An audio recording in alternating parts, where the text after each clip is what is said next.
रोजा जाने मन तू ही मेरा दिल, तुझ बिन तरसे नैना, जिया जले जान चले। मैं ये गाने क्यों गा रही हूँ, क्योंकि ये गाने एक बंदे से एसोसिएटेड हैं, that is A R Rahman. A R Rahman के गानों की क्या वाहवाही हुई है। स्लम डॉग मिलियनेयर का आपने वो गाना सुना ही होगा, जिसकी वजह से उनको सॉरी ऑस्कर्स तक मिला, राइट। इतने बड़े लेवल पे काम किया है यार रहमान ने। He is been recognised over the world, he is been famous for his work. अचानक से सुर ताल क्या बदल गए हैं। नमस्कार, सत श्री अकाल, राम राम सा, खम्मा गणी, वणक्कम, प्रणाम। आप सभी को ऑल्टरनेट मीडिया में स्वागत है। ए आर रहमान ने एक बहुत बड़ी कंट्रोवर्सी छेड़ दी है, and this is not expected from him. He is hitting below the belt. This the first time I am seeing him कि वो इस लेवल तक जा सकते हैं। संदीप भाई, very warm welcome on the show. Let's get started जी, over to you. नमस्ते गायत्री जी, आपके दर्शकों को भी नमस्कार। और ए आर रहमान ने जो ये कुछ वक्तव्य दिए हैं, आई एम नॉट सरप्राइज्ड। वो होना ही होना है, क्योंकि जो भी एक ये काम बहुत लोग कर चुके हैं अपने। जब जब तक जीवन चलता है, बढ़िया क्या कहते हैं, कमाई धमाई होती रहती है, हिंदुओं से सारी चीजें होती रहती हैं। प्रोमिनेंट पोजीशन में जैसे ही पहुंच जाते हैं, तब तक सब ठीक है। जब तक इनके हिसाब से चीजें चले, तब तक सब बढ़िया है। लेकिन जैसे ही अ, इनको इनका यूज किया जाता है, देखिए ऐसा नहीं, किसी भी मुसलमान सेलिब्रिटी है, चाहे जावेद अख्तर है, चाहे शाहरुख खान है, चाहे सलमान खान है, या कोई भी अजरुद्दीन है, क्रिकेटर है, अभी बांग्लादेश वाला भी एक ऑस्ट्रेलिया में भी है। तो इन लोग को प्रोमिनेंट पोजीशंस में जब ये पहुंच जाते हैं, तो इनकी कम्युनिटी के लोग जो होते हैं, क्योंकि भाई बिना कम्युनिटी के ये लोग नहीं रह सकते, तो इनका उपयोग किया जाता है। आज ए आर रहमान का उपयोग इसीलिए किया जा रहा है, यह बताने के लिए कि देश में मुसलमानों के साथ अत्याचार हो रहा है। कह रहे हैं, क्या कह रहे हैं कि मैं कम्युनल माहौल हो गया है, इसलिए मुझे काम नहीं मिल रहा है। तुम रामायण में म्यूजिक दे रहे हो भाई, हैंस जिमर के साथ में। 2000 करोड़ की पिक्चर है वो, ऐसा बताया जा रहा है। तुमको कौन सा काम नहीं मिल रहा है? तो तुम्हारे आजकल पिछले कुछ फिल्मों के काम भी तो अच्छे नहीं है ना। जब अच्छे गाने आते थे, पब्लिक एंजॉय करती थी। जब नहीं आ रहे, तो धुरंधर के गाने पे नाच रही है। अब आनंद एल राय के फिल्मों में, अब जैसे अभी एक हाल फिलहाल में आई कोई तेरे इश्क में करके है, और मतलब उनकी फिल्मों में आप काम कर रहे हो, या जब कुछ एक इम्तियाज अली की फिल्मों में, तो आपके भी बड़े लिमिटेड होते हैं। और चाहे इनके साथ वर्किंग कंडीशंस बड़ी मुश्किल होती हैं। इनके यहाँ तो घर में जाना पड़ता है, अगर इनके स्टूडियो में, तो इनकी माता जी चौकीदारी करती हैं, कहती तिलक कलावा सब काट के आओ, हटा के आओ। क्या? ये भी पुरानी कॉन्ट्र और हाँ, हाँ, तो इनके यहाँ ये जाने की इनकी। जरूरत नहीं है। सी, एक तरीका ये अरे होता है कि आप हम्म, अपना पालन करिए, हम अपना पालन करें, सर्वाइवल ऑफ बोथ, ठीक है, को एग्जिस्टेंस। और तुम्हारे यहाँ वो मंदिर, तुम्हारे घर में जाएंगे तो हम कलावा और वो उतार के जाएंगे, तुम्हारे घर में जाएंगे क्यों? कौन सा तुम बहुत हीरे इनकी जवाहरात माँ लगा ये के पूछ करवा रहे हो? चुकी हैं फिल्म डायरेक्टर्स के साथ में। ठीक है। Obviously it is an offence, it is a big हाँ, ऑफेंस।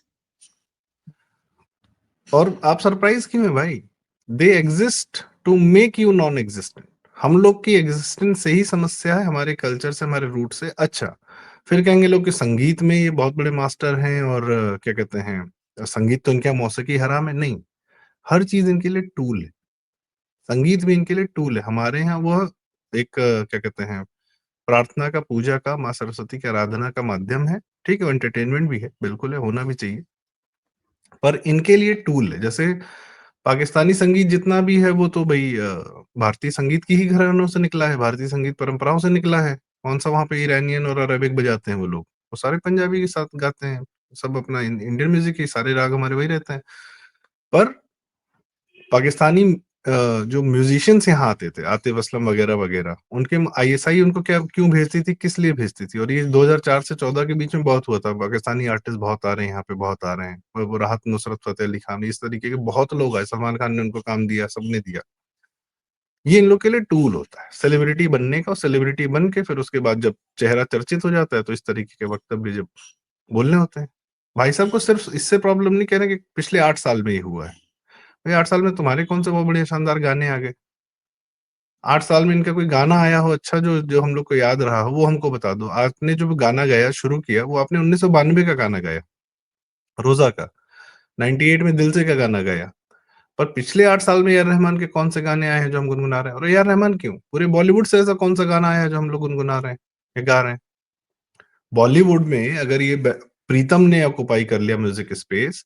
भाई एक समय में अन्नू मलिक थे। मैं हूं ना फिल्म के बाद उनको कोई फिल्म ही नहीं मिली। मैं हूं ना फिल्म के बाद सीधे उनको फिल्म मिली वो दम लगा के आयशा, जो आर्यन सॉरी आयुष्मान खुराना की थी, बीच में गायब कर दिया। आप लोगों का तो बॉलीवुड का तो इतिहास रहा है करियर बर्बाद करने का लोगों का।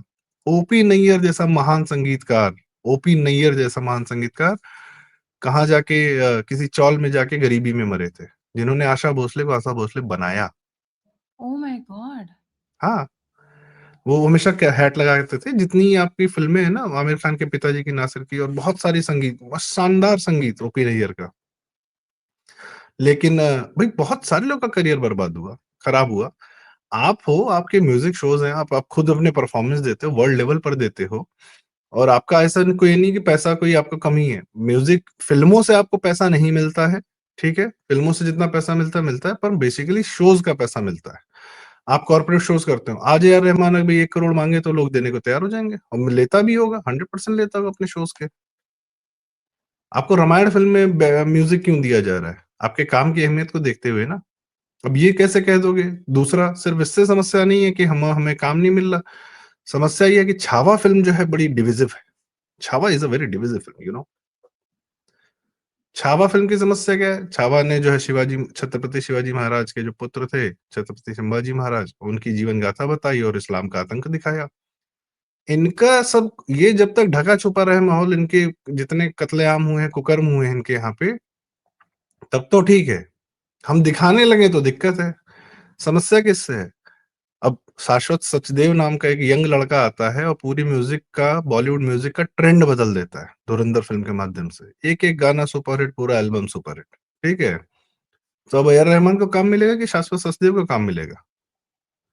देवड़ी फिल्म के बाद अमित त्रिवेदी को काम मिलता कि किसी और को मिलता? अमित त्रिवेदी को भी काम मिलता। भाई बॉलीवुड में जिसका संगीत फेमस, दिल चाहता है के बाद शंकर एहसान लॉय, खूब सारी फिल्मों में म्यूजिक दिया, क्या शानदार गाने दिए। क्या म्यूजिक पे इन्हीं का कॉपीराइट है कि सिर्फ यही देंगे? आजकल शंकर एहसान लॉय, उन्होंने तो कभी नहीं कहा कि हमें काम नहीं मिल रहा यार, उनको तो सबसे ज्यादा कम काम मिल रहा है। करण जौहर धर्मा प्रोडक्शन की फिल्में करते थे, आज कोई पूछता नहीं उनको, शंकर एहसान लॉय को। क्यों? क्योंकि लेकिन वो तो शिकायत नहीं कर रहे, वो अपने शोज बट कर रहे हैं, उनके संदीप जीवन में संदीप भाई इतने एक गाने ना, हैं कि वो शोज कर यहाँ रहे हैं। पे जी। मैं इसमें दो चीजें देख रही हूँ। एक ट्रेंड होता है। हम्म, एक टाइम पे जैसे आपने बोला अनु मलिक के गाने बहुत चलते थे। हम्म। फिर ये जिनके 80s के गाने बहुत फेमस हुए हैं, मैं नदीम ज़ुबान पे नाम श्रवण नहीं, वगैरह के, आनंद मिलिंद। नदीम श्रवण के गाने बहुत चले हैं, 90s में, ठीक हाँ। है? सिंगर्स में भी अभिजीत के गाने, एक टाइम था कि शाहरुख खान के कोई भी गाने हो वही गाते थे, हम्म, हम्म, राइट? एक ट्रेंड था। कुमार सानू के गाने, oh my God! Kumar Sanu हम्म। के गाने तो हम अभी भी सुनते हैं, एवरग्रीन है वो बेल्ट, वो पूरा जनर पूरा एवरग्रीन है जो गाने उन्होंने गाए हैं। तो सबका एक ट्रेंड चलता है। तो इनको ये समझ में नहीं आ रहा है कि अब इनका ट्रेंड खत्म हो चुका है। Now the youngsters are giving better performance, या फिर यंगस्टर्स जो हमारी यंग जनरेशन है जो 20 प्लस की है, उनको नए यंगस्टर्स के गाने ज़्यादा पसंद आ रहे हैं जो अभी यंग वाले आ रहे हैं। इसमें 2 चीज़ें हैं, एक तो प्रोफेशनल है, दूसरा पर्सनल है। जो बंदा अब ये इनकी फैमिली कन्वर्टेड फैमिलीज़ हैं। वुड यू लाइक टू हाँ। Add something on that? ये कभी तो दिलीप आप कुमार हुआ वहाँ की करते थे। तुलना, हुँ, हम्म। प्लीज़ उनकी फैमिली के बारे में बताइए ज़रा थोड़ा आज, क्योंकि पर्सनल है ये। पर्सनल नहीं है ये, वही मैं, आपने अच्छा किया कुमार शानू का नाम लिया। कुमार शानू का आखिरी गाना किसी फिल्म में आपने कब सुना था? दसियों साल हो गए होंगे। क्या कुमार शानू का करियर खत्म हो गया? आज भी सबसे हाई डिमांड में शोज करते हैं वो, सबसे महंगे शोज कोई करता है? कुमार शानू करते हैं। सोनू निगम करते हैं, सुनिधि चौहान के शोज जाके देख लीजिए। आज भी इनकी डिमांड है। तो ए आर रहमान की डिमांड नहीं होगी? होती है। ये इनकी क्या है, शरीके हयात जिसको कहते हैं, या जो भी जिनसे इनकी अहलिया जो कहते हैं, So how did ये he इनकी पत्नी convert? हमेशा I want बुर्के to में रहती understand हैं। that because what आंखें he has दिख done is he has connected professional work to personal नहीं, matter. What he has done is actual जो मुसलमान की फितरत होती है वो इसने दिखाई है, वो ये करता है और इससे करवाई जाती है। इसको जीवन भर जो भी इनका बहुत शानदार चेन्नई में स्टूडियो है, भाई 2-4 फ़िल्में आपने कर ली, आपने अपना शानदार स्टूडियो खोल लिया। मुंबई में बड़े-बड़े म्यूज़िक डायरेक्टर्स जिनके जीवन जितना लोग का मैंने नाम लिया, वो लोग कभी अपना म्यूज़िक स्टूडियो नहीं खोल पाए। ए आर रहमान साहब ने खोल लिया। अरे इनके गुरु, बताइए जिस आदमी से इसने संगीत सीखा, उसको इसने तज दिया आज ये हिंदू मुसलमान करके। इलियाराजा, किससे था इलियाराजा? इलियाराजा, जिनके कितने इलियाराजा गाने जी के कॉपी अंडर में कॉपी काम। किए हैं बॉलीवुड हुँ? ने, जिनके बथेरी गाने बॉलीवुड ने कॉपी किए हुए हैं। इलियाराजा जी वो हैं जो पहले तमिल मतलब दलित समुदाय से आते हैं, उनको पद्म भूषण दिया गया। मतलब वो अपने आप में एक विलक्षण इंसान है, जिनको मोदी जी के माध्यम से पहली बार उनके संगीत को भी उस हद तक पहचाना गया और पद्म भूषण दिया गया। वरना किसी ने तमिलनाडु से भी रिकमेंड नहीं किया था, कांग्रेस ने तो कभी पूछा भी नहीं था। ए आर रहमान को लेके बहुत उछलते थे सब। असली कोई म्यूजिक डायरेक्टर थे तो वो इलियाराजा हैं, आज भी। एमएम करीम जी बॉलीवुड से चले गए, बॉलीवुड में शानदार गाने दिए, जख्म के गाने दिए, जिस्म के गाने दिए, सब लोग आज भी गुनगुनाते हैं। वो आज की डेट में वो तेलुगु के हैं, वो आरआरआर और बाहुबली के गाने उनके दिए हुए हैं, वाराणसी में उनका म्यूजिक आ रहा है। तो ये लोग ने तो कभी शिकायत नहीं किया कि हमको बॉलीवुड ने काम नहीं दिया, क्योंकि हम हिंदू हैं, क्योंकि हम ये हैं वो हैं। ये एकदम पेक्यूलियर अजहरुद्दीन, अरे मुझे फंसाया जा रहा है क्योंकि जो है मैं मुसलमान हूँ। सट्टा विक्टिम खेलो कार्ड। तुम, सट्टेबाजी करो तुम, सट्टेबाजी की टीम बनाओ तुम अंडरवर्ल्ड क्रिकेट में घुसाओ तुम, और फिर तुम विक्टिम हो जाते हो। शाहरुख खान, अरे मुसलमान होने के नाते मुझे अमेरिका में रोक लिया जाता है। पाकिस्तानी आईएसआई लिंक्ड टोनी यशाई के दोस्त हो तुम, उसके घर उसकी 100 फोटो है ट्विटर पे जो तुम्हारे घर के अंदर की हैं, तुम्हारे भाई के साथ, तुम्हारे बच्चों के साथ हैं, तुम्हारी बीवी के साथ हैं, सिर्फ घर में नहीं है, बाहर भी हैं, दुबई में भी है, लंदन में। वो तुम्हारा पारिवारिक दोस्त है। करीम मुरानी तुम्हारे घर का आदमी जो शोज तुम्हारे बाहर ऑर्गेनाइज करता है, वो जब रैकेट में फंसता है, जब तुम्हारे संबंध ऐसे हैं तो तुमको क्यों नहीं पकड़ा जाएगा, तुमको क्यों नहीं नंगा किया जाएगा? नहीं नहीं भाई साहब, हम तो सॉरी, हमारा तो आजकल देश में जब असहिष्णुता बढ़ जब गई है। जब पकड़े शाहरुख जाते खान, हैं तब मुसलमान का गाना शुरू कर देते हैं कि मुस्लिम है हम, इसलिए हमें प्रताड़ित किया जा रहा है। अब ये कह रहे ये हैं कि ये बॉलीवुड जो में फितरत है ना, ये जो कह रहे हैं बॉलीवुड में कम्युनल थिंग हैज कम। और सुनिए, हम लोग तो कहते हैं उर्दू बड़ी शानदार लैंग्वेज, इसकी उर्दू पे भी ये कहता है उर्दू बेस्ड जो 50 16 17 का संगीत था वो बहुत अच्छा था। हिंदी, और हिंदी को भी इसने गाली दी। तमिल, मतलब एक तो तमिल वाले भी जो क्रिश्चियंस हैं, वो डीएमके वाले जितने हैं, उनने भी इसका यूज किया। वहां तो क्रिश्चियन और इस्लामिक गठजोड़ तो होगा ही होगा ना एंटी हिंदू कार्यक्रम करने के लिए। तो उसने हिंदी को भी बोला, जिस लैंग्वेज से कमाया खाया जीवन बनाया उसको भी तज दिया। ये वही है जो फितरत है कि 4 दिन बकरा पालो और फिर उसके बाद उसको काट दो। अपने अंदर का इमोशन नहीं रहना चाहिए, कृतज्ञता का भाव नहीं रहना चाहिए। 20-20 साल के पड़ोसियों को आतंकवादियों के हाथ में सौंप दो। जिस भाषा से कमाए खाए करियर बना पूरे भारत में, हिंदी में ही तो, हिंदी भाषी ही लोग तो तुमको पूजते हैं भाई। तमिलनाडु में और भी तमिल फिल्म में, तेलुगु में और भी संगीत हैं, संगीत म्यूजिक डायरेक्टर्स हैं, शानदार लोग हैं। कौन जानता है उन्हें? नहीं जानते, क्योंकि वो भाषाएं अलग हैं, इसलिए उतना संगीत चर्चित नहीं है। लेकिन तुम हिंदी ही से तो फेमस हुए हो, और किससे फेमस हुए दुनिया में? कौन सा वंदे मातरम किस भाषा का गाना है? वंदे मातरम जो तुमने गाया, माँ तुझे सलाम जो तुमने गाया, दुनिया में चर्चित हो गए। भारत वाला प्रोडक्शन वालों ने तुम्हारा इतना मैसिव वीडियो बनाया उस टाइम पे, आज भी जनता गाती है वो। तुमने उसको भी तज दिया।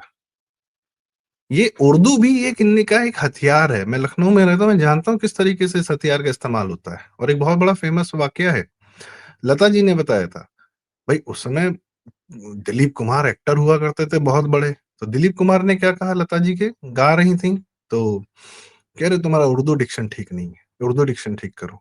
तो फिर लता जी ने 1 महीना 2 महीने में फिर अपना उर्दू डिक्शन ठीक किया। लता जी के जो संस्कृत वाले गाने हैं, दिलीप कुमार संस्कृत बोल के 4 लाइन दिखा दें हमें। जब अगला उर्दू सीखेगा बोलने का, एक तो यहाँ ना बड़ा उर्दू ऐसे बोली जाती है, ऐसे बोली जाती, ऐसे कही जाती है, ये बड़ा यहाँ चलता है नौटंकी। इस जबान का जो है फर्क है, ये है वो है बहुत। ये इससे ना दूसरों को डिग्रेड करने का, डाउन करने का, कि अरे तुम तो पढ़े लिखे नहीं हो, तुम तो यह नहीं हो वो नहीं हो, ये बहुत करते हैं ये लोग। बहुत लोग को मैं जानता हूँ, और पहले ये और ज्यादा होता था। अभी तो फिर भी कम है, क्योंकि उर्दू ही गायब हो गई है बोलचाल की भाषा से, लिखत पढ़त की भाषा से। ये बहुत ज्यादा करते थे ये लोग। पूरा 50 60 70s आप देखिए, जितने लिरिक्स राइटर, जितने मतलब इन लोगों ने गंद मचा रखी थी। उर्दू का डिक्शन होगा तभी हिंदी होगा। अरे यार तुम क्या क्या कहूँ, क्या यूज करते हैं लोग। पूरा एक देश बनवाया तुमने, पंजाबियों पंजाबी लैंग्वेज खा गए तुम, सिंधी लैंग्वेज खा गए तुम पाकिस्तान में, खाली उर्दू थोपने के चक्कर में। अब उन लोग का समझ भी नहीं आता, वो पंजाबी बोल रहे हैं कि उर्दू बोल रहे हैं कि क्या बोल रहे हैं। मिक्स ब्रीड हो गए, सब कॉकटेल हो गए। कश्मीर में कश्मीरी लैंग्वेज ये लोग नहीं पुश करते हैं, उर्दू को जो है पुश कर रखा है। लिखित में और उसमें भाषा, आधिकारिक भाषा बना रखी है। आजकल हैदराबाद में नौटंकी चल रही है। ये पॉइंट इज, इनका हर चीज टूल है, विक्टिम कार्ड भी टूल है, संगीत भी टूल है, सेलिब्रिटी होना भी टूल है। एंड अब मैं ये चर्चा क्यों कर रहा हूँ, मैं इस आदमी पे नाराज नहीं हूँ, नाराज मैं हूँ अपने हम लोगों पर, कि हम लोगों में से अब इस इस समाज के लोगों को सेलिब्रिटी बनाना बंद करें, ये चाहे कितना अच्छा काम करें। मैं बताऊं होता क्या है, हम लोगों में यह फितरत होती है, या हम लोगों में एक प्रकृति है, हमारी प्रवृत्ति है सनातनी हिंदू लोगों में, आपका काम अच्छा है, आप जहां से आते हैं फर्क नहीं पड़ता, आप बहुत अच्छे संगीतज्ञ हैं, आप जैसे भी हैं। उसके हमारे बहुत सारे उदाहरण, आप एक्टर हैं, आप फिल्में अच्छी कर रहे हैं, आप एंटरटेन कर रहे हैं, वंडरफुल, ठीक है। हम आपके उस रूप को देखते हैं, ये पहले ये देखते हैं, लेफ्टिस्ट भी यही करते हैं ना। आप अगर उनके साइड के नहीं है तो आपका आर्ट, आपका ये, आपका वो, आपका हिस्ट्री, आपका ज्योग्राफी सब खराब है भैया, पढ़े लिखे नहीं, आप उनकी साइड के नहीं है। अभी कलकत्ता में एक डिबेट हुई ना, कलकत्ता क्लब में, जेसाई दीपक और स्वपन दास गुप्ता जी और इन लोगों ने, सुधांशु त्रिवेदी ने लेफ्टिस्टों के साथ डिबेट की। लेफ्टिस्ट पहली बार आज के समय में डिबेट में आ रहा है इनके सामने, हार के जा रहा है। वो दो कौड़ी की, वो क्या नाम है, थर्ड रेट पर्सन इतिहासकार बन के घूम रही है, उसको सौरभ द्विवेदी लल्लन टॉप वाले ने इतिहासकार बना दिया, रुचिका शर्मा को। वो कह रही है कि इन लोग भारत में, इन लोगों के पास कोई, तो ये हम इतिहास का, तो इस लेफ्टिस्ट इस्लामिस्ट यही करते हैं। आप कलाकार हैं, आप मालिनी अवस्थी हैं, लेकिन आपको नहीं सुना जाएगा क्योंकि आप हिंदूवादी हैं, आप सनातनी मोड की हैं, ठीक है। आप इस तरीके के व्यवहार करते हैं, लोग करते रहे हैं। तो ये इनका ये है कि अगर इस्लामिक बात करें तब तो बढ़िया है भाई, सेकुलर बात करें तब तो बढ़िया है, हिंदूवादी होके कैसे बात कर रहे हो? तो हिंदूवादी जैसे हुए आप, समाज देखो हिंदूवादी हुआ, प्रॉब्लम, अरे यार बड़ा यहाँ पे फैल गया है। तो मतलब इनको तुम्हारा कोई काम, कहे साहब तुम्हारा आप 10 साल लेट हो, Dilip Kumar ji, your A R golden Rahman ji. Periods are gone, your golden और टाइम इज गॉन। प्रैक्टिसिंग मुसलमान ऐसा है कि आप इनकी बीवी की तस्वीरें देख लीजिए, बस आंखें दिखती है, अफगानिस्तान बना देंगे तमिलनाडु, ये तो उस मोड में लगे हुए हैं।